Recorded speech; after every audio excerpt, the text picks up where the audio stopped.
베드로후서 2장 1절부터 9절을 제가 대신 봉독해 드리겠습니다. 하나님 말씀을 들으십시오.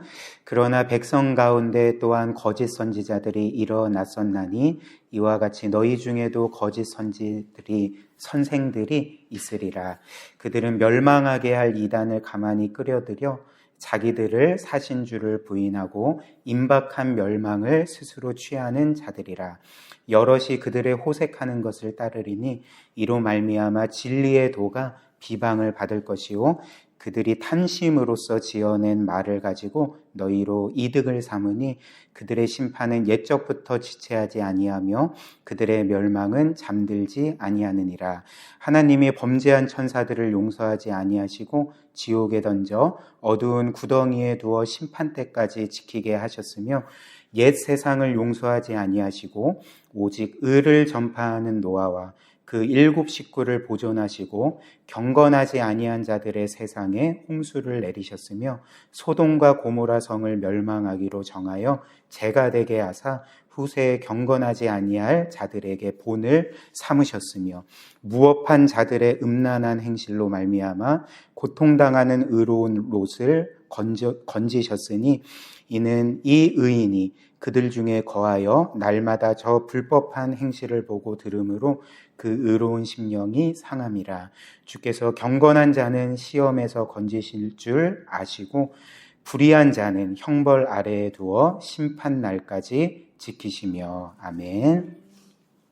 오늘 이 베드로후서 말씀을 보면 사도 베드로가 이 당시에 소아시아에 흩어진 교회 성도들과 지금 시대를 살아가는 우리에게 이제 2가지 것에 대해서 경고를 하고 있습니다. 첫 번째는 거짓 선생, 즉 거짓 선지자들과 이단에 대해서 경고하고 있고요. 2번째는 하나님의 궁극적인 심판에 대해서 경고를 하고 있습니다. 그래서 차례대로 함께 살펴보도록 하겠습니다. 첫 번째로 베드로는 거짓 선지자들, 거짓 선생들에 대해서 경고를 하고 있습니다. 1절 상반절 보시면 이제 이렇게 말하죠. 그러나 백성 가운데 또한 거짓 선지자들이 일어났었나니 이와 같이 너희 중에도 거짓 선생들이 있으리라. 이렇게 말합니다.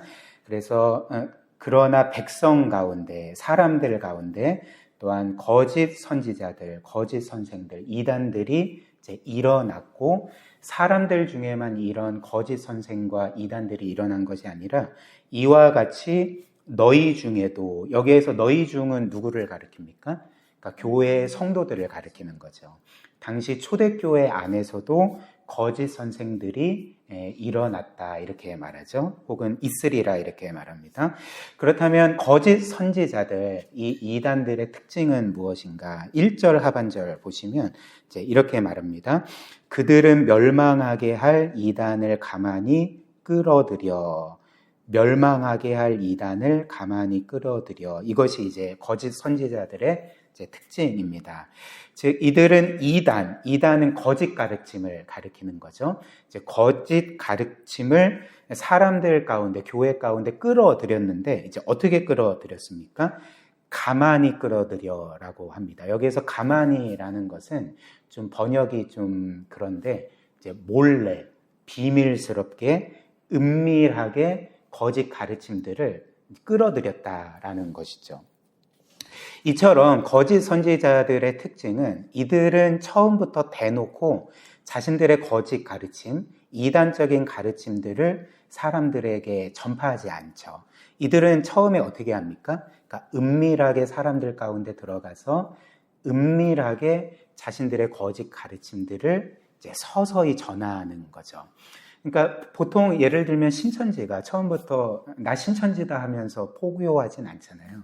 그러니까 자신의 신분을 숨기고 마치 자신이 건전한 교회에 속한 자인 것처럼 접근해서 성경 공부 한번 해볼래? 이런 식으로 사람들을 미혹하지 않습니까?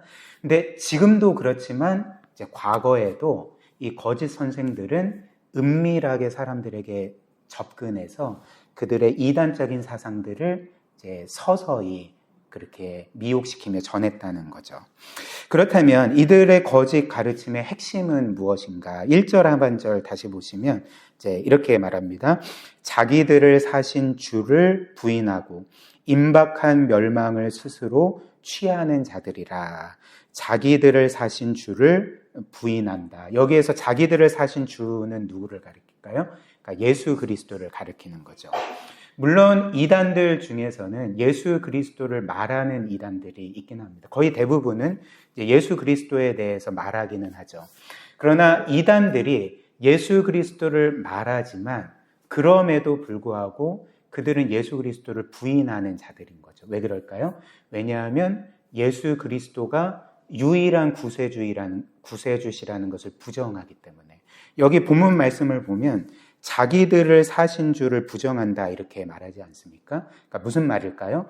예수 그리스도가 그분의 피로 우리를 대속하시고 우리를 구원하시고 우리를 그분의 것으로 사셨다는 것을 부정한다는 거죠. 그래서 예수 그리스도가 우리의 궁극적인 구원자일 뿐만 아니라 우리의 주님이시라는 것, 우리의 왕이시라는 것을 이제 부정하는 것이 거짓 선지자들의 가르침의 핵심이라는 것입니다. 그래서 이들이 주장하는 것은 예수 그리스도에 대해 말하기는 하나 그리스도가 구원의 길이 아니라 이제 다른 구원의 길을 말하는 거죠. 어떤 교주나 어떤 거짓 사상들을 구원의 가르침으로 구원의 길로 이제 제시하는 자들이 이 거짓 선생들이라는 것입니다. 그렇기 때문에 결국 이들은 어떻게 됩니까? 임박한 진노와 멸망을 스스로 취하는 자들이라 이렇게 성경이 우리에게 말하고 있는 거죠. 그리고 이어서 성경은 이렇게 교회 안에 있는 많은 사람들이 이 거짓 선생들을 따를 것이다 이렇게 말합니다. 2절 말씀 보시면 이렇게 말합니다. 여럿이, 여기에서 여럿이라는 것은 많은 사람이라는 것입니다. 많은 사람이 그들의 호색하는 것을 따르리니 이로 말미암아 진리의 도가 비방을 받을 것이다 이렇게 말하죠. 그래서 성경은 많은 사람들이 거짓 선지자를 따를 뿐만 아니라 특별히 2절 말씀을 보면 이제 뭘 따른다고 합니까?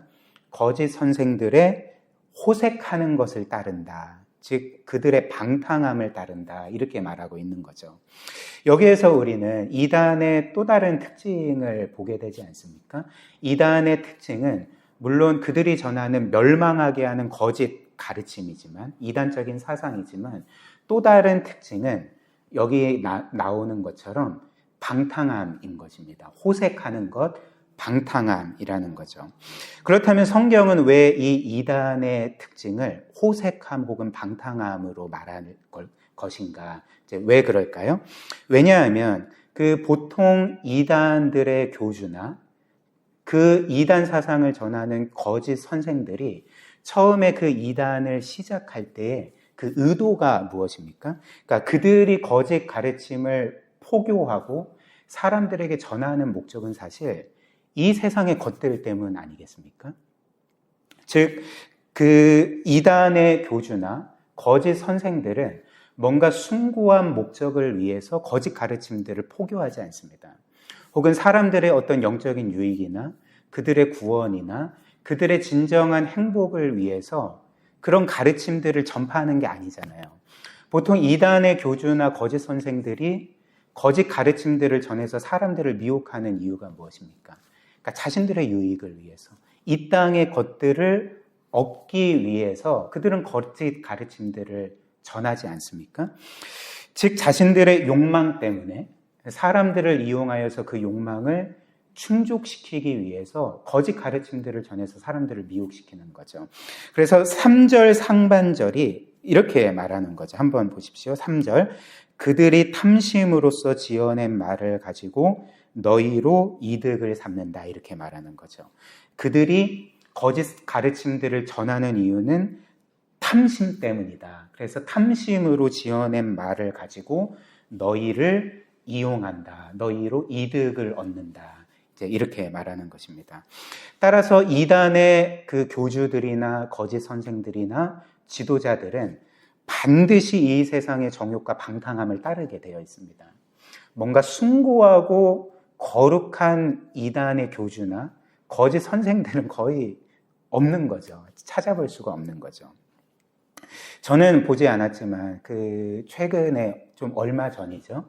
그 넷플릭스의 그 나는 신이다라는 다큐멘터리 혹시 보신 분이 계실지는 모르겠지만 저는 보지 않았습니다. 기분이 나쁠까봐 보지는 않았는데 그 내용들은 뭐 매스컴을 통해서 많이 들었으니까 거기에 등장하는 자신을 신이라고 그 불렀던 그 이단의 교주들은 보통 어떤 삶을 삽니까? 오늘 말씀처럼 호색하는 삶, 방탕한 삶, 이 세상의 쾌락을 추구하는 삶, 자신의 정욕을 사람들을 이용하여 충족하는 삶을 살아가지 않습니까? 그러니까 성경 말씀이 맞는 거죠.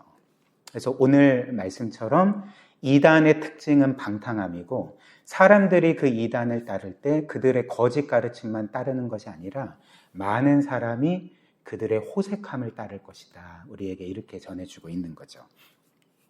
그 다음 두 번째로 하나님의 심판에 대한 경고입니다. 특별히 이 거짓 선생들과 이단들과 악한 자들에 대한 그 심판을 우리에게 경고하고 있는 거죠.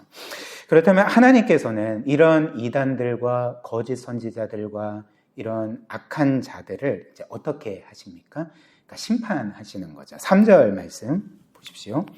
그들이 탐심으로써 지어낸 말을 가지고 너희로 이득을 삼으니 그들의 심판은 옛적부터 지체하지 아니하며 그들의 멸망은 잠들지 아니하느니라 이렇게 말합니다. 3절 이 말씀처럼 그들을 향한 심판, 하나님의 심판이 지체하지 않는다. 또 그들의 멸망은 결코 잠들지 않는다. 무슨 말일까요? 그러니까 그 악한 자들을 심판하시는 일에 있어서 하나님은 반드시 심판하실 것이고 지체하지 않으실 거다. 우리에게 확실하게 말씀하고 계시는 거죠. 물론 우리는 때때로 하나님께서 이 세상에 정말 수없이 많은 이단들 그리고 거짓 선생들 사람들을 미혹시켜서 멸망케 하는 많은 악한 자들을 왜 그냥 두실까? 왜 나는 신이다에 나오는 그런 교주들이나 악한 자들을 그냥 내버려 두시는 것처럼 보일까? 왜 하나님은 곧바로 이들을 심판하시지 아니할까? 우리는 보통 좀 이런 생각을 할 때가 있지 않습니까? 그러나 오늘 이 말씀이 우리에게 알려주는 바가 무엇일까요? 그러니까 하나님의 심판은 지체함이 없고 그리고 하나님께서 이들을 멸망시키는 것은 결코 잠들지 않는다. 즉 우리의 눈으로는 지체되는 것 같고 그들의 멸망이 잠들어 있는 것 같아 보여도 하나님이 이들을 심판하시고 멸망시키는 일은 하나님의 때에 반드시 이루어진다. 이렇게 우리에게 알려주는 거죠. 그래서 오늘 이제 본문 말씀은 이렇게 하나님의 심판이 지체되지 않고 그분의 때에 반드시 이루어진다는 것을 이제 성경의 예를 통해 우리에게 확증시켜주고 있습니다. 그래서 구약 성경에 일어난 그러니까 하나님께서 그 당시 세상을 심판하신 이제 몇몇 사건을 들면서 하나님의 심판의 확실성을 우리에게 확증시켜주고 있는 거죠. 그래서 4절부터 6절 한번 보십시오. 먼저 4절입니다. 하나님이 범죄한 천사들을 용서하지 아니하시고 지옥에 던져 어두운 구덩이에 두어 심판 때까지 지키게 하셨으며 일단 하나님께서는 범죄한 천사들을 그냥 두지 아니하시고 이제 심판하셨죠. 그래서 아마도 하나님께서 우리가 창세기를 보고 있지 않습니까? 하나님께서 태초에 이 세상 만물을 창조하신 그 창조의 시기에 그 어떤 일부 천사의 무리가 하나님께 반역을 일으켰고 하나님께서는 곧바로 그들을 심판하셔서 그들을 이제 그게 정확히 뭔지는 모르겠지만 오늘 4절 말씀처럼 지옥에 던져 어두운 구덩이에 두셨다. 가두어 두셨고 심판 때까지 이제 지키게 하셨다. 이렇게 말씀을 하는 거죠. 하나님께서는 곧바로 반역한 천사들을 심판하셨다는 것을 먼저 우리에게 알려주고 있고요. 그리고 5절 말씀 보면 노아 때 하나님이 이 세상을 심판하신 사건을 우리에게 알려줍니다. 옛 세상을 용서하지 아니하시고 오직 의를 전파하는 노아와 그 7 식구를 보존하시고 경건하지 아니한 자들의 세상에 홍수를 내리셨으며 그리고 6절은 소돔과 고모라 심판을 우리에게 알려주죠. 6절 소돔과 고모라 성을 멸망하기로 정하여 재가 되게 하사 후세에 경건하지 아니할 자들에게 본을 삼으셨다 이렇게 말합니다.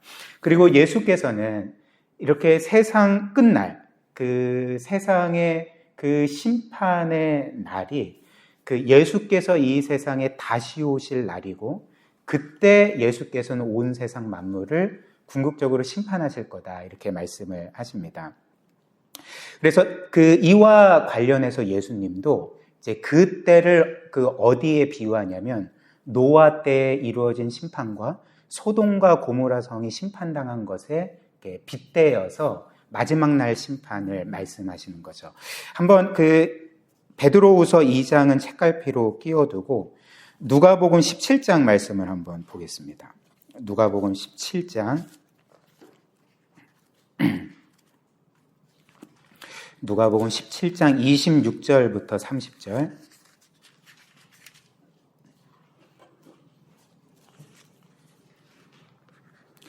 누가복음 17장 26절부터 30절 말씀 보시면 우리 주께서 이렇게 말씀하시죠. 제가 읽어드리겠습니다. 노아의 때에 된 것과 같이 인자의 때에도 그러하리라. 여기에서 인자의 때는 어떤 때냐면 예수 그리스도께서 먼 훗날 이 세상에 다시 오실 그때, 즉 궁극적인 심판자로 이 세상에 오셔서 모든 것들을 영원히 심판하실 때가 이제 인자의 때입니다. 근데 인자의 때가 어느 때와 같다고 합니까? 그러니까 노아의 때와 같다는 거죠. 그래서 27절 노아가 방주에 들어가던 날까지 사람들이 먹고 마시고 장가들고 시집가더니 홍수가 나서 그들을 다 멸망시켰으며 또 롯의 때와 같다. 예수께서 심판하신 궁극적으로 심판하신 마지막 때가 롯의 때와 같으리니 사람들이 먹고 마시고 사고 팔고 심고 집을 짓더니 롯이 소돔에서 나가던 날에 하늘로부터 불과 유황이 비오듯 하여 그들을 멸망시키셨느니라. 인자가 나타나는 날에도 이러하리라. 이렇게 말씀합니다. 지금 여러분들이 이 두 가지 사건을 이 말씀을 통해 보면서 공통점을 발견하실 것입니다. 노아의 때와 소돔과 고모라 때의 사람들의 공통점은 무엇이냐면 결코 심판을 생각할 수 없었다는 거죠. 심판이라는 것을 전혀 생각하지 않고 이들은 먹고 마시고 장가들고 시집들고 장사하고 집을 짓고 그냥 일상적인 삶을 살았던 것입니다. 심판이라는 것은 그냥 자신들의 삶에 그냥 없는 거예요. 그냥 전혀 생각지도 못한 거라는 거죠. 근데 어떻게 됐을까요? 그들에게 심판이 임했던 거죠. 즉 그들은 늘 하던 대로 먹고 마시고 이 세상이 전부인 것처럼 살았는데 하나님은 그분이 정하신 때에 심판을 내리셔서 노아 시대의 모든 것들과 소돔과 고모라 성을 완전히 파멸시키셨다는 것입니다.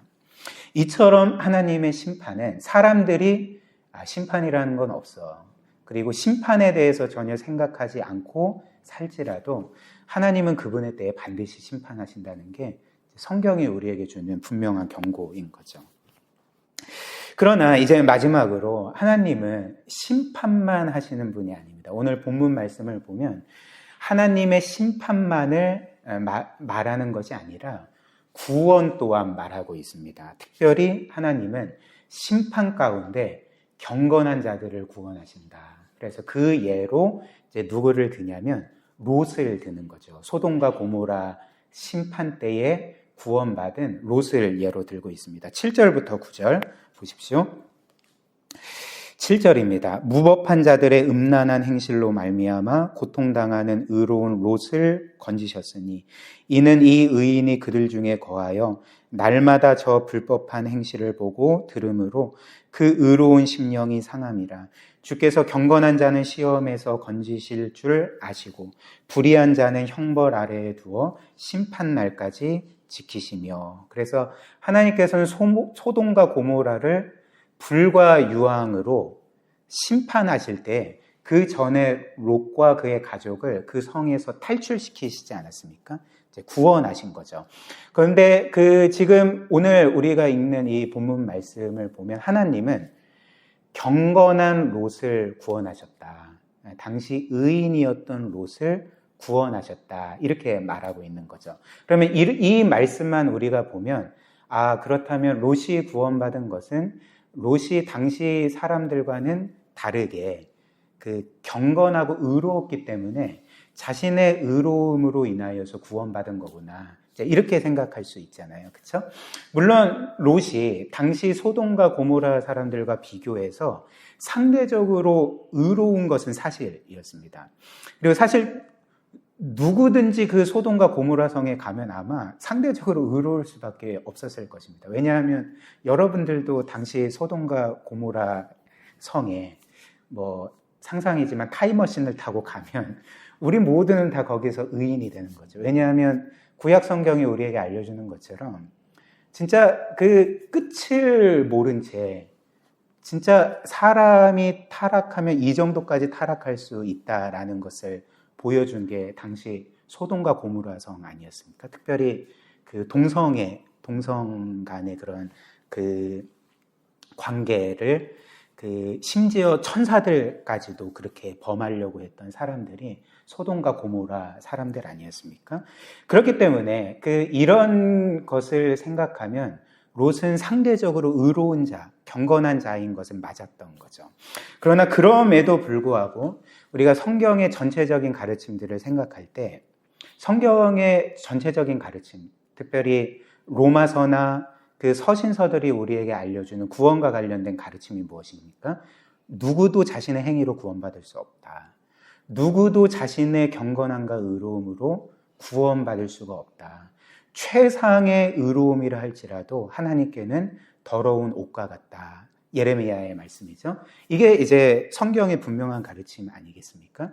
그렇기 때문에 롯이 상대적으로 의롭고 경건했던 것은 사실이나 그럼에도 불구하고 하나님은 롯의 의로움 때문에 그를 구원해 주신 것이 아니라 하나님의 전적인 은혜와 자비로서 롯을 구원해 주신 것을 우리가 생각하게 되는 거죠. 그래서 그 일을 창세기 19장이 우리에게 분명하게 알려줍니다. 다시 책갈피를 끼고 창세기 19장 한번 보십시오. 창세기 19장 15절 16절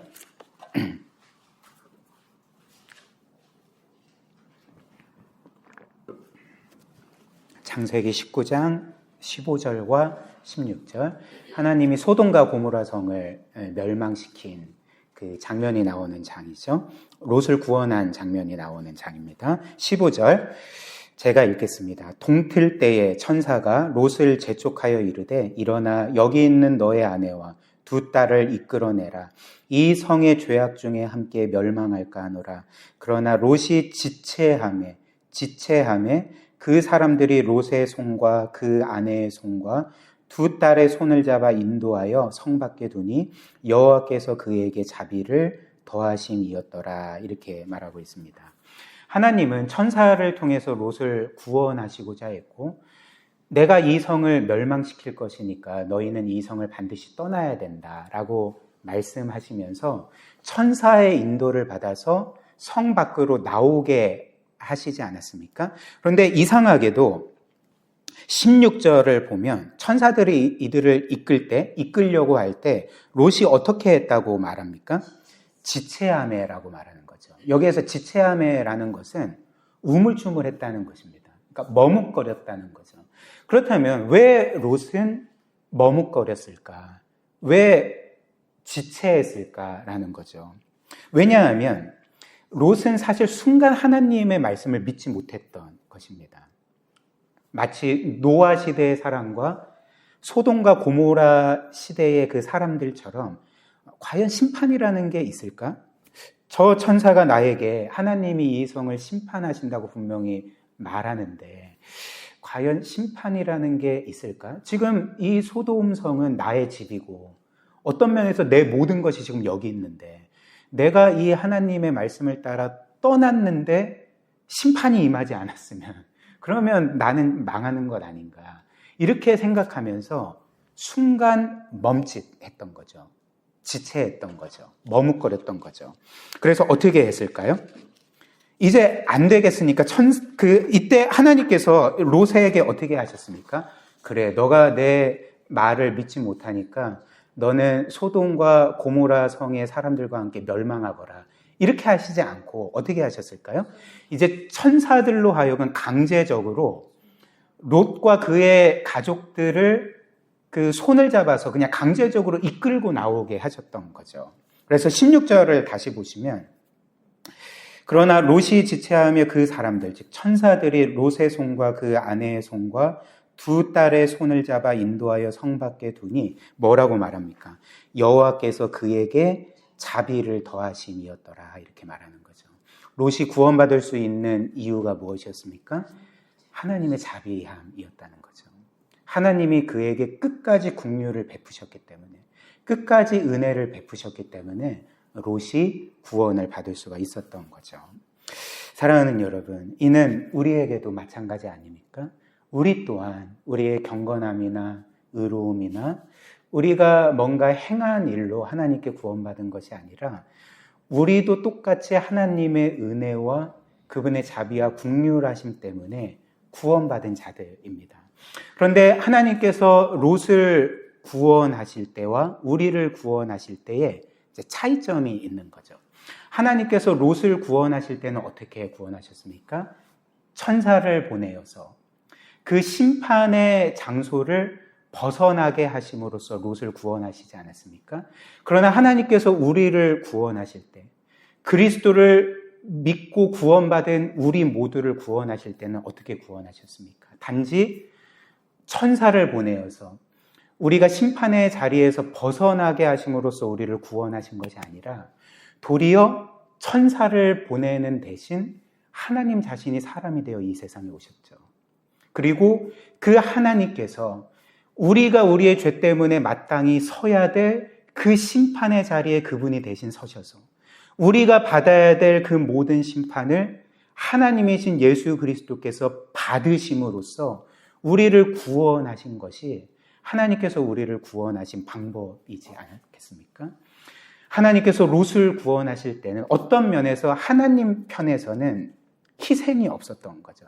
단지 그냥 천사를 보내셔서 그를 구원하셨지만 하나님이 우리를 구원하실 때는 하나님 자신이 우리 대신 심판을 받으시고 하나님 자신이 우리 대신 목숨을 잃으시고 하나님 자신이 우리 대신 그 영원한 진노와 심판을 온전히 받으심으로써 우리를 구원하신 것을 우리가 이 복음을 통해 깨닫게 되는 거죠. 이런 이유로 예수님께서 우리의 모든 죄짐을 짊어지시고 십자가에 못 박혀 그 돌아가시는 그 과정 가운데 여러분들이 아시는 것처럼 예수 그리스도께서는 오전 9시에 십자가에 못 박히셔서 오후 3시에 운명하시지 않았습니까? 돌아가시지 않았습니까? 그런데 복음서가 우리에게 알려주는 것은 그 정오부터, 즉 그 12시부터 3시에 이르기까지 그 온 세상이 어두워졌다라고 우리에게 전해 주고 있습니다. 그리고 구약 성경에 따르면 온 세상이 어두워지는 것은 하나님의 심판을 의미하는 거죠. 그 아모스 5장 20절에 이런 말씀이 있습니다. 여호와의 날은 빛 없는 어둠이 아니며, 여기서 여호와의 날은 심판의 날이거든요. 심판의 날은 빛 없는 어둠이며 빛남 없는 캄캄함이다, 이렇게 말하는 거죠. 그리고 오늘 우리가 읽진 않았지만 베드로후서 2장 17절을 보면 이런 거짓 선생들과 악한 자들이 받을 심판을 뭐라고 말하냐면 이 사람들은 물 없는 샘이여 광풍에 밀려가는 안개니 그들을 위하여 캄캄한 어둠이 예비되어 있다, 이렇게 말하는 거죠. 그들이 당할 심판이 캄캄한 어둠이라는 것입니다. 그렇다면 예수께서 십자가에 못 박혀 계셨을 때에 12시부터 3시에 온 세상에 어둠이 임하고 예수께 어둠이 임했다는 것은 뭘 의미하겠습니까? 그러니까 하나님의 심판이 예수께, 그 예수 그리스도께 임했다는 것, 떨어졌다는 것을 의미하는 거죠.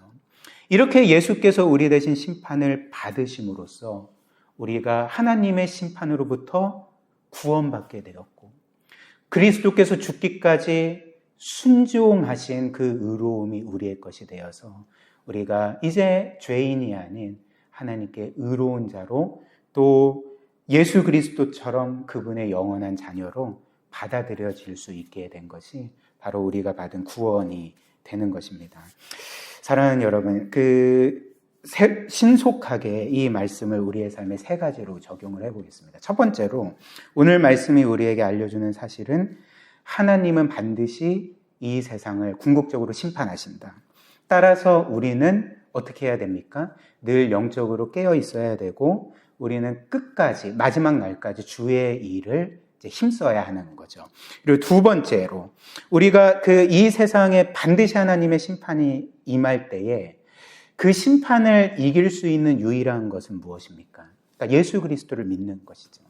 우리의 구세주, 우리는 물론 이미 예수 그리스도를 믿지만 우리가 계속적으로 예수 그리스도를 바라보고 의지하고 그리스도께서 우리를 위해 이루신 모든 완전한 일 안에서 구원의 확신과 평안함을 누리는 그 일들을 우리가 지속적으로 해야 한다는 것입니다. 그리고 마지막 세 번째로 하나님의 심판의 날이 반드시 도둑같이 찾아오고 그 날과 그 시를 우리가 결코 알 수가 없다면 우리는 어떻게 해야 될까요? 우리는 복음 전하는 일을 이제 미뤄서는 안 되는 거죠. 이 복음 전하는 일이 우리에게 가장 시급한 일이라는 것. 그래서 그 날과 시를 알 수 없는 그 심판의 날이 오기까지 우리는 주께서 우리에게 명령하신 것처럼 복음 전하는 일에 힘쓰는 사람들이 되어야 하는 것입니다. 이런 은혜가 또 이런 사명을 감당하는 우리의 삶이 우리의 평생에 이어지기를 주님의 이름으로 축복합니다.